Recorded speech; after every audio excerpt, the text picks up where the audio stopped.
White House today as the bidding war for Warner Brothers Discovery.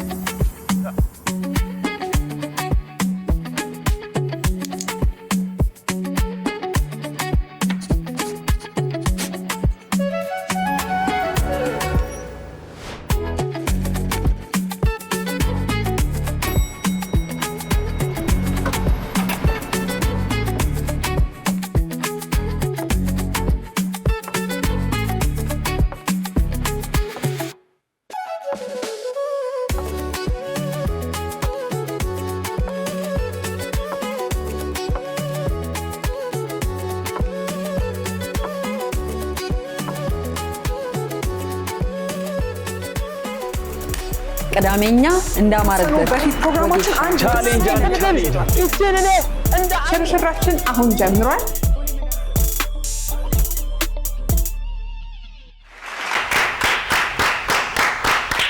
እንደምን ሰምታችሁልናል ምንወዳችሁ ቤተሰቦቻችን ቻናል 1 ቀዳሜኛ የመዝናኛ ፕሮግራማችን ሞቅ ብሎ ነው የጀመረው ሞቅ ፈታ ሸብረቅ ብሎ ካላችሁ እጅ ከጆቢ መሀል ላይ ጆቢ ያለ ዛሬ ለየት የሚያደርገው በጣም ሁሉ ጊዜ ባልተጠበቀ ነገር ነው እኮ ምን መጣው አይደል በየሳምንቱ አዲስ ነገር የማይሰለች በጣም ደስ የሚል ቅዳሜያችን የሚያሳምሩ ፕሮግራሞችን ለእናንተ ለማቅረብ እኛ አይደል ከሌሎች የስራ ባልደረቦቻችን ጋር ቆንጆ ፕሮግራሞች ሰርተን ዛሬም እንደተለመደው ክረምትን ሞቅ የሚያደርግ ፕሮግራሞችን ይዘን ይመጣል። ከሸት በቆሎ የበለጠ ከሸት በቆሎ ጋር እናስ ነበር የጠበቁት እሱም የበለጠ ነው ግን እሱን ሐሳብታው ነው እንዴ በቆሎ አዎ ክረምት ሊወጣላችሁ ነው 2019 ክረምት ላይ ነው አስባች እኮ አልፈጠነም ጊዜው ግን ፈጥኗል ምን አላውቅም ሰኔ ብለን ሐምሌ ብለን ልንጨርሰው ነው ገና አልገባም አይደል እንደዛ አይ ገባና ከዛ ሐሳብ ቀየረ መሰለኝ አሁን ላይ ፀሐይም መተራራ ትንሽ ይሻላል ግን ይሻላል ቢያንስ የሐምሌ አይነት ስሜት አለው አይደል ካፊያ ረዘም ላለ ሰዓት ግን በፕሮግራም መንቀሳቀስ ለሚችሉ ሰዎች ጥሩ ፕሮግራም ይዞ ይመጣ ነው ከተማ አካባቢ ያው ምንም ስለማናደርግበት ዝናቡን ሌሎች አካባቢዎች ላይ በደንብ ቢዘንብልን ደስ ይለናል ዋስትናችን ስለሆነ ከዚህ ቀደምም እንዳልነው መዝነቡ ክረምት ግን እንዴት ነው ቤተሰቦቻችን ጥሩ እያሳለፋችሁ ነው ወይ እየበላችሁ ነው ወይ ደረብ አድርጋችኋል ወይ ቻናል 1 ቀዳሜኛን እያያችሁ ነው ወይ በእርግጠኛነት ቻናል 1ን እያያችሁ ነው ቻናል 1 ላይ ደግሞ ቀዳሜኛ ለእናንተ ብዙ ነገር ደግሶ ጠብቋችኋል እናንተ እኛን መኮምኮም ብቻ ነው የሚጠበቅባችሁ ዝግጁ ናችሁ ዝግጁ ምንም ጥያቄ የለውም አብረው እንደሚቆዩ ተስፋ እናደርጋለን ከሌሎች የቅዳሜኛ ፕሮግራሞቻችን ጋር ገና ካልጀመርናቸው ብፌዎች ጋር አብራችሁ ቆዩ ቅዳሜ ነው ሞቅ ባለ ስሜት ጀምረናል ብለናል ሁልጊዜም ደግሞ ቤተሰቦቻችን እንደሚጠብቁት ምን ነገር ላይ ያወሩ ነው ይላሉ አይደል ያልተወራ ነገር ይኖር ይሆናል ነው እንጂ ያልተደረገ ነገር ዓለም ላይ የለም ሚል መርህ አለኝ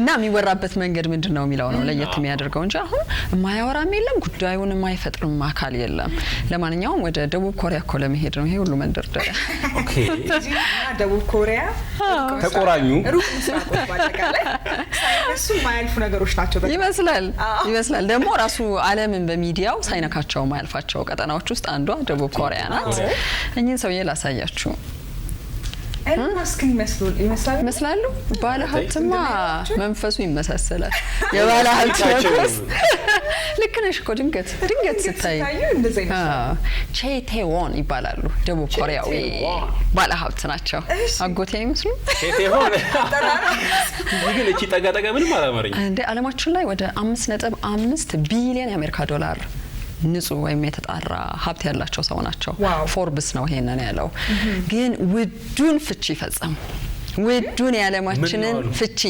ወዱን ቲንቲጂ ዲቮርስ ኦፍ ዘ ሴንቸሪ ብለውታልና አሁን ፍቺ ሁሉ ፍቺ አይደለም የሚለው ነው እንድናነሳ ነው በነገራችን ላይ አሁን ገንዘብ ትዳር ይሄ ቤተሰብ መስረታ ከዛ ደግሞ ሳትስማሚ ስትቀሪ መበተን የሚለው ነገር ከገንዘብ ጋር ሁሉ እየተሰላ ነው ያለው ደቡብ ኮሪያውያን በነገራችን ላይ ዓለማችን ላይ ካሉ ቁንጮ ባለ ሀብቶች ውስጥ ስም ዝርዝር ውስጥ ያሉ ናቸው የሳምሰንግ ካምፓኒ ትልቁ ዓለምን በንግድ የተቆጣጠረ ካምፓኒን የሚመሩ ሰው ከኚህ ሰው አንድ ደረጃ ከፍ ያሉ ባለሀብት ናቸው። እኚህ ሁለተኛው ናቸው።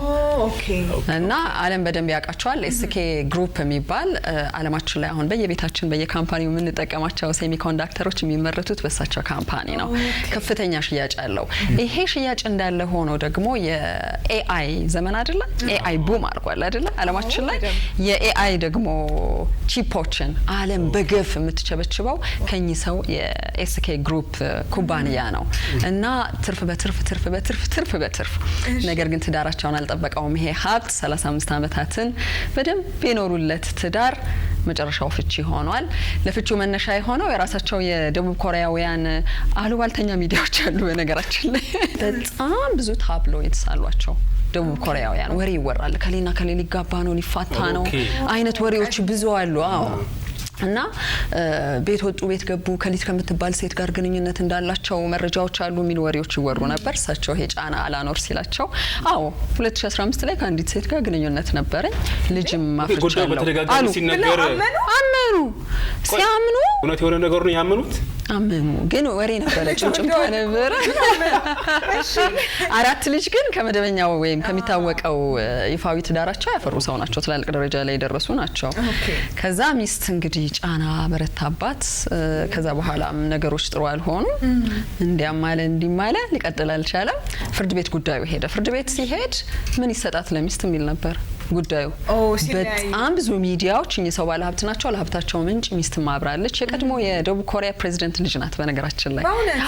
እሷም በደረጃ በሀብት ውስጥ ያለች ናት። እና 644 ሚሊዮን የአሜሪካ ዶላር ፍርድ ቤት ወስኖላታል። ከፍተኛው የደቡብ ኮሪያ ፍርድ ቤት ወስኖላት እሱ እንዲሰጣት ተደርጓል። 644 ሚሊዮን የአሜሪካ ዶላር። በጣም አሰብኩት እኮ አሁን ደግሞ ወደኛ ስናሰላው አታስላው ታውቁኝ ናሰላው ነገር ታውቁኝ። አንዳንድ የማይሰሉ ነገሮች አሉ። አንዳንድ የማይሰሉ በትራሱ ግራም ይገባት ይመስለኛል በማምሻው አድሜ ላይ በጣም ይገርም ነው እንዴ። ባይሆን ወደ እነሱ ዎን እናስለውና ያው ወደ 950 ምናምን ሚሊዮን ዎን ነው የሆነው የነሱ መገበያያ ገንዘብ ማለት ነው። እና የዓለማችን ውዱ ፍቺ ነው የተባለው ከአመታት በፊት እዛው ደቡብ ኮሪያ ውስጥ የሳምሰንግ ካምፓኒ ቤተሰብ ውስጥ ያጋጠመ አንድ የፍቺ ቅሌት ነበረ። ቦዲጋርድ ሆኖ ገብቶ ልጃቸውን አግብቶ ከዛ አልፈልግም ብሎ ሀብት ይዞ ሊወጣ የነበረ ሰው ነበር። ዓለም ላይ ፊልም ተሰርቶበታል። ብዙ ታሪኮች ተወርተዋል። ብዙ መገናኛ ብዙሃን ስለነሱ ብዙ ዘጋቢ ፊልሞችን ሰርተዋል። እና እዛ ላይ የመጣው የፍቺ ፍርድ እንኳን 12 ሚሊዮን የአሜሪካ ዶላር ነው የሚል ነው። የኛው ሰውዬ ግን 644 ሚሊዮን የአሜሪካ ዶላር ግዴላችሁ ምን ነገር በእኛ እናስለ አይጆቢ ራሳችን እናስለ እኔ ጨነቀኝ ውስጥ የተጨነቀ እኔ ባታሰሉት እንዳማረበት በክብሩ ቢቀመጥ ጥሩ ነው። ለማንኛውም እኚህ ሰው የሚበልጥ ባለ ሀብት ከመጣ በፍቺ የሚዘገብ ታሪክ ካለ ወደፊት አናቀም። ሪከርድ ካልሰበረ በስተቀር የዓለማችን ሪከርዱን የሰበረ ያው የከሰሩበት ፍቺ ነው ልንለው እንችላለን። በርግጥ ከዚህ በኋላ ይሰራሉ። ከዚህ በኋላ ችግር የለውም ይሰራሉ። ይረሱታል ለካው እንደሰጡ ራሱ ይረሱታል። በቃ በአንድ አመት ክርክር ውስጥ ይሄ ተወሰነ። ቼቴዎን 644 ሚሊዮን የአሜሪካ ዶላሩን ለቀድሞ ሚስታቸው አስረክበዋል። መልካቸውም ኤለን መስክ ነው የሚመስለው። ባለ ሀብቶች ደማቸው አንደረገው። ኤለን መስክም ውዱን ፍቺ ያደረገ ሰው ነው ተቀላችኋል። ውድ ፍቺዎች አሉ በነገራችን ላይ። በቃ እዛ ጋር የሆነ ችግር አለ። በተለይ አንድ አይነት ነው ማለት ነው ብዙዎቹ። ቅድም መልካቸው ተመሳሳይ ነው ስትጠርጥሬ ነበር። ለማንኛውም ዓለማችን በተለያየ መንገድ ጉዳዩን ይዛ እያወራችበት ስላለ ነው እኛም የበኩላችንን እንበላል ነው። ቅንጡ ፍቺ አይተናል። አሁን ደግሞ ሪከርዱን ለመስበር ባካችሁ ሌሎች ፍቺዎችን አታድርጉ። ማታፎካክራችሁ እንደዚህ ብላችሁ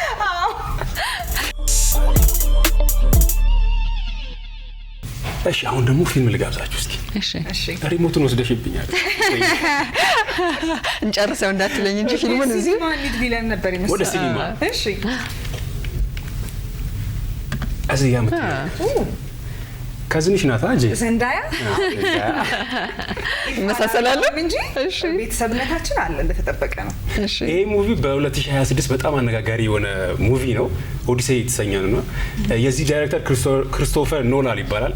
ከዚህ ቀደም በተለያዩ ፊልሞች እናውቀዋለን። ዘ ዳርክ ናይት፣ ኢንሴፕሽን እነዚህ ፊልሞች በጣም በቃ ትልቅ ከሚባሉ ዳይሬክተሮች መካከል አንዱ ነውና የሚገርማቸው ይሄ ፊልም ከ1911 ጀምሮ ነው ሲሰሩ የነበሩት እነዚህ ፊልሞች። ለአራተኛ ጊዜ ነው ይሄ በ2026 የተሰራው። ክሪስቶፈር ኖላን ነው ዳይሬክት ያደረገውና ሁሉም አራቱ ሙቪዎች ስቶሪያቸው ዘሴም ነው፣ ግን በተለያየ ጊዜ ዱሬሽኖች ስለተሰሩ ልዩነት ይፈጥራሉ። ሶ እዚህ ጋር ምንድነው የተጠቀመው እሱ ከቴክኖሎጂ አንፃር በጣም ትልቁ ቴክኖሎጂ ተጠቅሞ ነው የሰራው። ብዙ ጊዜ ካሜራዎች የራሳቸው የሆነ ሪዞሉሽን አላቸው። ሶ አይማክስ ሪዞሉሽን ተጠቅሞ ነው የሰራው። ሶ እሱ ደግሞ የሚታየው በራሱ አይማክስ የሆነ ስክሪን አለ። እሱ ነው ከዚህ ከመሬት እስከ ጣራ በሉት በቃ የሚያክል ስክሪን ነው። ዋው አይማክስ ሪዞሉሽን ስክሪን ነው የሚባለውና ፊልሙን ለማየት ጓጉታችሁ ይሆናል። ግን ይሄ ፊልም የሚገርማችሁ በሰሞኑ ልክ 2 ሚሊዮን ህዝቦች ናቸው ሪፖርት ያደረጉት እንደተሰረቀ። ተሰረቀ እንዲህ ተለፍቶ ተሰርቶ ዘመኑን መስሎ ኖላን ፊልም ተሰረቀ። ይሄ ሙቪ የተሰረቀው ለነገሩ በሰሩ በአይማክስ ሪዞሉሽን ሳይሆን የተሰረቀው ሎ ሪዞሉሽኖች አሉ። አንዳንዴ የተሰረቀው ስክሪን ኮፒ ሆኖ ሲወጡ ሪዞሉሽናቸው በጣም ሎ ነውና እሱ ነው የወጣው። ከዛ እሱ ነው እነሱ ሪፖርት ያደረጉት። ኤክስ ዌብሳይት ላይ ነው እሱ ሪፖርት የተደረገውና በጣም እንዴ ያሳፍራል። እንደኔ አልተመቸኝም። ደስ ሎ ኳሊቲ ሆኖ በጣም ብዙ ሰው አይቶታል።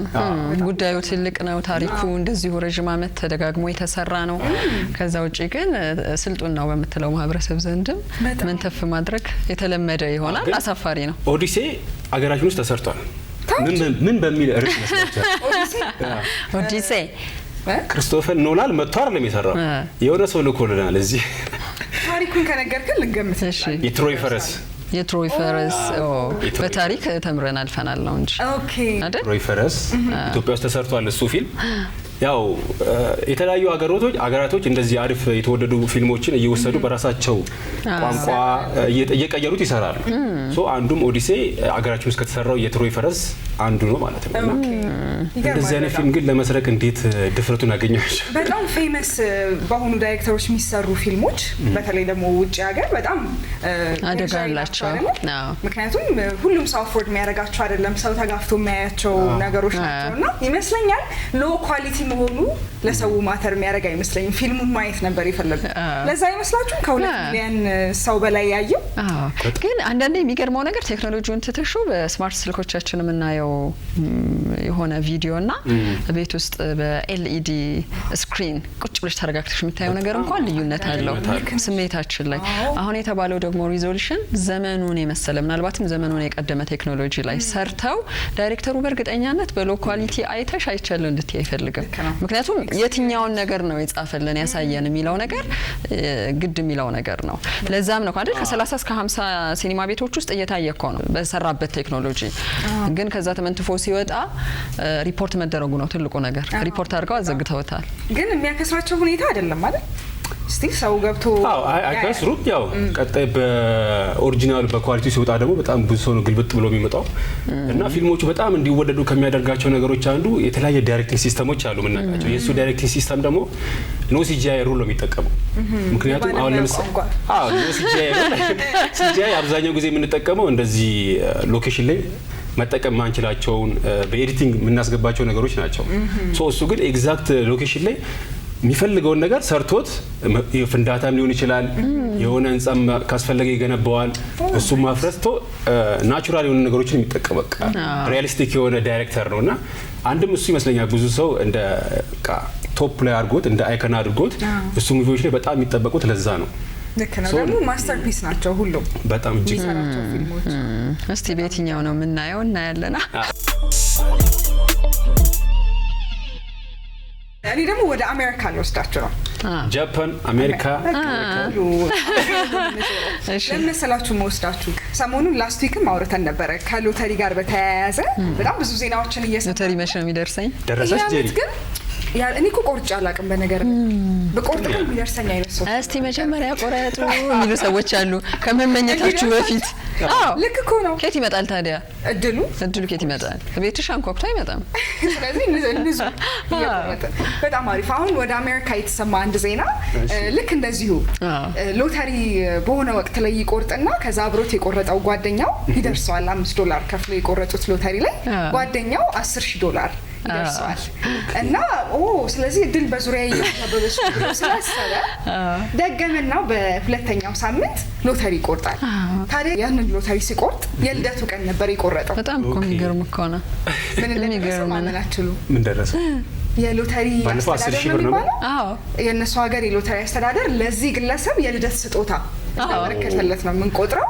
ስንት ብር እንደሰጠው ላሳያችሁ። ዛሬ ሚሊየንስ በጣም ቀሏል። እስቲ በዶላር ለዛውም እኔ ብዙ ጊዜ ፈጣን ሎተሪ ነው የሚያሳይ። ተመልከቱ። ለዛውም ደግሞ የሚፈቀፈቀው እኮ ነው። yes ቁጭ ብሎ ነው አይደለ? ፈጣን ሎተሪ ይሄ 5 ብር ምናምን የሚደርሰኝ ሎተሪ ይዛ በሚሊዮን ነው። መጨረሻው አይታወቅም። ሚሊዮን ዶላር ሊደረሰው በዚህ ሎተሪ በልደቱ ቀን ይወጣለት። በጣም ትልቅ ሰው ነው። ሁለቱም አንጃቧል። ድጋሚ መሞከሩ በጣም ትልቅ ነገር ነበረ። ከዛ ግን ያሳዘነኝ ዜናው ላይ ምንድነው ሎተሪው ደርሶት 1 ሚሊዮን ዶላር ሲደርሰው ብዙ ነገር ፕላን ያደርጋል ብዬ ነበር ኤክስፔክት ያደረኩት። ቤት ገዛለሁ፣ መኪና ገዛለሁ፣ ለግዠሪ ነገር ምናምን እና መኪና ገዛለሁ ብሏል። ጋራዥ ገነባለሁ። ግን ሞስት ኢምፖርታንትሊ አለ ልጄ አሪዞና ነው ያለው እና ልጄ ጋር ሄጄ ጥሩ ጊዜ ያሳልፋለሁ፣ ቆንጆ ጊዜ ይኖረናል ያለውና ምንድነው መሰለሽ ገንዘብ በደንብ ስታገኝ ቁሳቁስ ላይ አይደለም ትኩረት የምታደርጊው፣ ኤክስፒሪየንስ ላይ ነው ኢንቨስት የምታደርጊው። በቃ ከምትወዳቸው ሰዎች ጋር በፊት ሲጠብቁ የነበረ ነገር ሊኖር ይችላል። ገንዘብ ሳገኝ እኮ እንዲያረጋለሁ ምናምን ብሎ ሊያስብ ይችላል። ሜቢ ልጁም አንድ ሊሆን ይችላል። በዛ እሱ ነው ያሳዘነኝ። ልጁ ጋር መሄዱ ፕራዮሪቲው እዛ መሆኑ በጣም ከዛ ያስብበታል። ቀጥሎ ከተዝናና በኋላ 1 ሚሊዮን ዶላር በዚህ እድሜው በልደቱ ቀን ለዛው የማምሻ ሲሳይ ነው የደረሱት። በጣም ደስ ይላል። ስለዚህ ሎተሪ ቁረጡ። እሺ ኧረ እቆርጣለሁ። ፈጣኑ ነው መሰለኝ። ይሁን ችግር የለም። ቅዳሜኛ ላይ ነን፣ እየተዝናናን ነው። ደግሞ የተለያዩ ወሬዎችን አንስተን የፕሮግራማችን መግቢያ ከፍታውን የምንናገርበት ጭምር ስለሆነ እሱን እያወራን ያለ ነው። አሁን ግን እንደው ወደ ራሳችን ሀገር እንመለስ። የእውነትም ይሄንን መረጃ ስንለዋወጥ እዚህኛው ጉዳይ ላይ በለጠ ቢያተኩሩ ቤተሰቦቻችን ደስ ይለናል። ምክንያቱም እንቅስቃሴያችን ደህንነቱ የተሞላ መሆን አለበት። ከአደጋ ስጋት የጸዳ ቀን፣ ሳምንት፣ ወቅት ማሳለፍ አለብን። ክረምት ሲባል ለብዙ ነገር ደስ የሚል ነገር እንዳለው ለብዙዎቻችን ደግሞ ስጋት ይዞ ይመጣል። ለሚያሽከረክሩ ሰዎች፣ ለእግረኞች፣ ለህፃናት ልጆች። ሰምታችሁ ከሆነ ሰሞኑን አንድ ህፃን ልጅ ጠፋ ተብሎ ፍለጋ ላይ ነው። ሰፈር ውስጥ እየተጫወተ በነበረበት ነው ድንገት ደራሽ ጎርፍ ይዞት ሄደው። እንደነኛ አይነት ወሬዎች ይኖራሉ። ጎርፍ ሰዎች ቤት ሊገባ ይችላል። የቢዝነስ ቦታዎችን ያጠፋባቸው ሰዎችንም ተመልክተናል። ሶሻል ሚዲያ ላይ ከነበሩት አሳዛኝ ክስተቶችና ለጥንቃቄ ይረዳል ብሎ ሰው ብዙ ካወራባቸው ነገሮች ውስጥ አንዱ እነኚህ ክስተቶች ናቸው።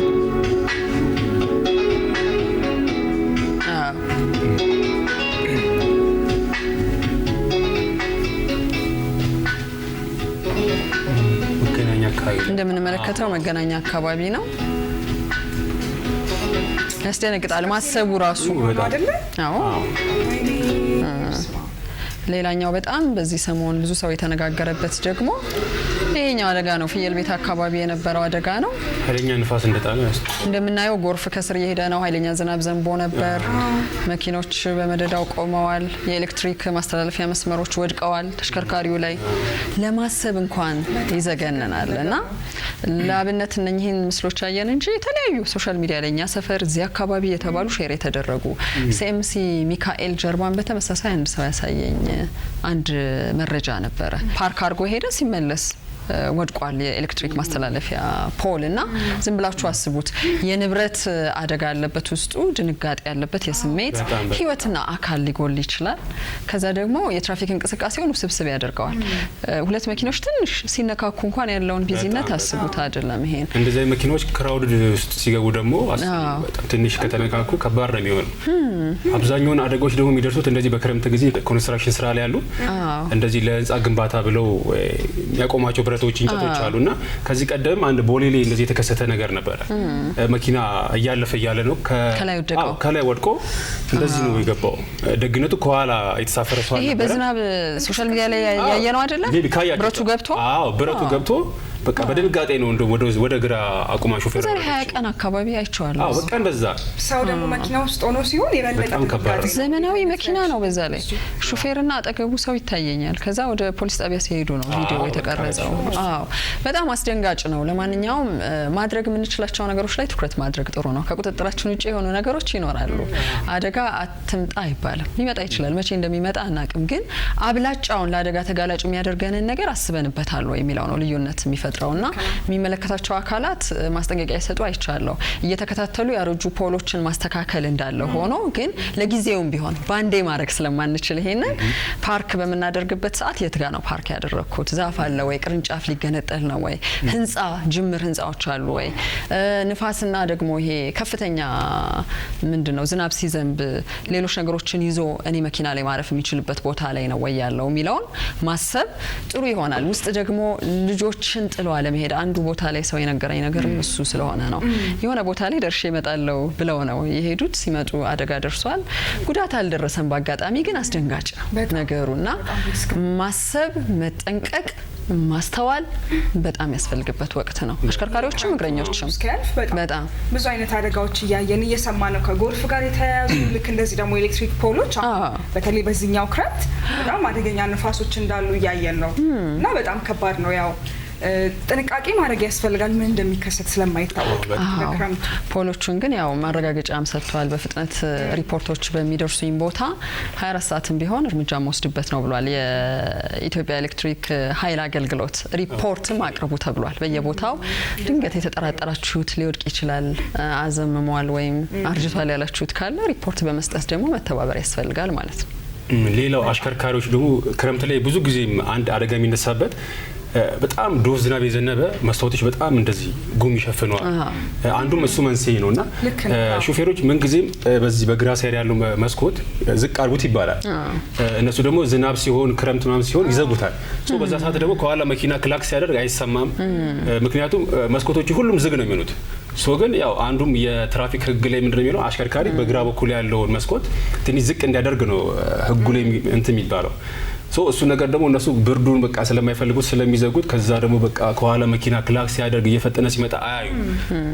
እሱ ነገሮችም ከባድ ናቸው። አንዱም ከክረምቱ ጋር ተያይዞ የሚመጡ ቁጥጥሮች እየተደረጉ ነው። ዘመናዊ መኪናዎች ናቸው እንደምናውቀው ያሉት አሁን በአብላጫው ከበፊቱ።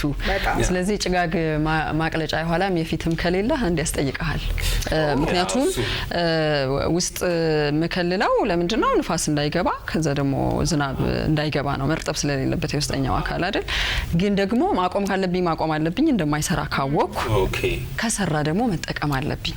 የክረምት ወቅት አንዱ ኢንስፔክሽን እየሰሩ አይደል የሚመለከታቸው አካላት አቁመው ይጠይቃሉ የትኛው ነገር ይሰራል አይሰራም የሚለው። ምክንያቱም አንቺም ለአደጋ ትጋለጫለሽ፣ ሌላም ሰው ለአደጋ ታጋልጣለህ በሚል አደጋ አይከሰትም ማለት አንችልም። በተለይ ደግሞ በክረምት ወቅት ሲሆን የአደጋ የሚመዘገብበት መጠን ከፍተኛ ሊሆን ይችላል። ግን ጆቢም እንዳለው የአሽከርካሪ ህጎችን መጠበቅ እና ደግሞ ፓርክ ስናደርግ እንዳልሹ በጣም ጥንቃቄ ማድረግ ያስፈልጋል። የት ነው ያለሁት የሚለው ዝም ብሎ አቁሞ ቦታ ስለተገኘ ብቻ ሮጦ መሄድ አይደለም። ስንመለስ ብዙ ነገር አተን ሊሆን ይችላል የምንገናኘው ነበር ነው የሚሉት። በተለይ አንዱ ደግሞ ከፓርኪንግ ጋር በተያያዘ ነው። መኪና ማቆም ክልክል ነው የሚልበት ቦታ ላይ በድፍረት በማናለብኝነት የሚያቆሙ ሰዎች አሉና ይዛችሁት ግቡ ነው። በቃ አለ ግን በቃ አይመለከተኝም ብሎ ያቆማሉ። ደርሶ ሲመለሱ የሆነ አደጋ ይፈጠራል። ግን እኔ እግረኛ ስለሆንኩ እስቲ ግን ፍርድ ሰጪ ይሆን ከነገር ተሰራ እኔም በትዝብት ነበር ያየው የነበረው። ጆቢ መኪና ገዛ እንዴ ነው ያለሽ? እኔ ጎማዎችን አፈራ ጭቃ ውሃ ባይነካቸው ደስ ይለኛል እንደምኞታችን። አንድ ሰው የነገረኝ ቀልድ አፓርታማ ላይ ነው የሚኖረው እና ከላይ አራተኛ ፎቅ ላይ ሆነ አተ መኪናዬን የተደገፈው ዞሯል ይላል ሰውየው።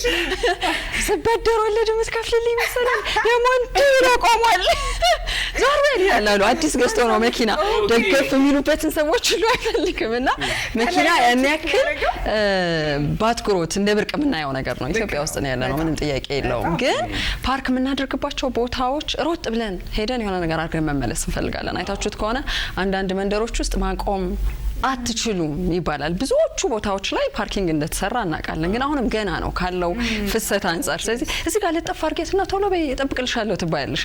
ሮጥ ብለሽ ስትወጪ እኮ ነው በቅጽበት ነው ያ አደጋ መቼ ነው አናውቀውም። የሆነ ደቂቃ ላይ ነው እሱ ነው። ግን ምንም አልን ምንም ጉዳዩ ይዘግይ። አሁን በመናየው ነገር ለአደጋ የሚያጋልጥ እንዲህ ያዘነበለ ፖል አጠገብ አልቆም። እና እንደዛ አይነት ጥንቃቄዎችን ብናደርግ ጥሩ ነው። ሹፌሮችም እግረኞችም ሁሉንም የሚያማክል ስለሆነ የመኪና አደጋ እና አሽከርክር ረጋ ብለን መስፈን ይቀርን እዚህ ዜና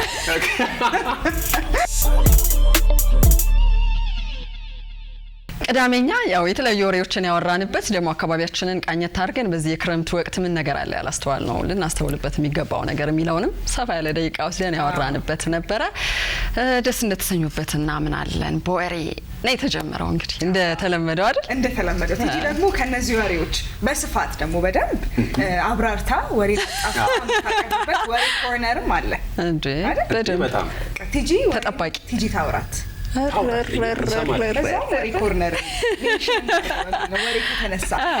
ለማንኛውም ቅዳሜኛ እንዲሁ በቅዳሜ ስሜት ውስጥ ሆናችሁ የክረምቱ የቅዝቃዜ ስሜት እሱ ሳይጫጫናችሁ ለቀቅ ፈታ ዘና የምትሉበት ቆይታ ከቻናል ዋን አሁንም ይቀጥላል። የተለያዩ መሰናዶዎች አሉ። ከኛ ጋር ብቻ ሆኑ።